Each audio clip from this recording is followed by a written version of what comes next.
Hello everyone, it's me again, Romella. So welcome to my YouTube channel. So for today's video, may talakayin na naman tayo, which is comment ni Ma'am Jollibee, and sasagutin ko to guys para meron kayong idea pag mag-apply kayo ng FRV visa. So this is free guys kasi gusto ko ring makatulong sa inyo. Like me guys, DIY lang kami, so hopefully this video gonna help you. First question ni Ma'am Jollibee is, kailangan pa bang ipalegalize yung naka-apostilled na marriage certificate nila na nakuha nila sa Denmark?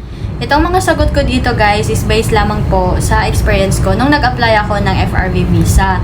So ang sagot sa question ni Ma'am Jollibee is, no need mo na pong ipalegalize yung naka-apostilled na marriage certificate natin galing sa Denmark.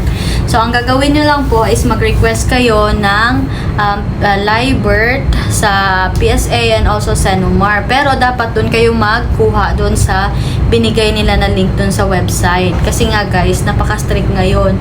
So bawal kayo mag-request ata sa sa PSA tapos dalhin nyo sa Manila. Pero depende naman siguro, hindi ko alam. Pero yung ginawa ko, doon talaga ako nag-request doon sa sa link na binigay ng German Embassy.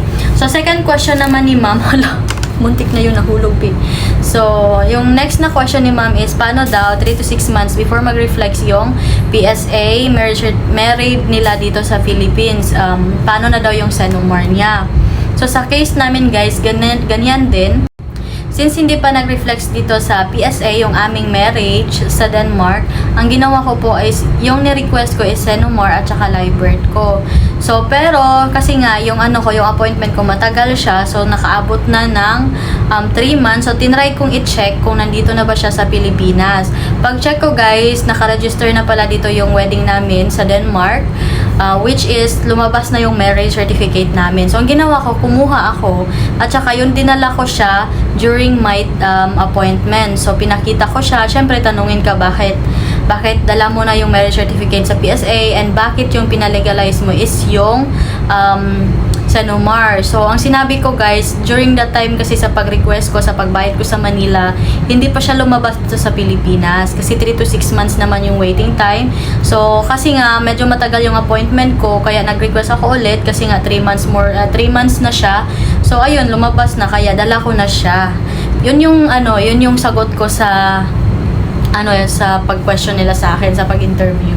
So, hopefully guys, this video will help you in your application in FRV visa. If you have a lot of question guys, you can comment down below. Don't forget to like, subscribe guys, and support my channel. Thank you so much for watching. Bye-bye!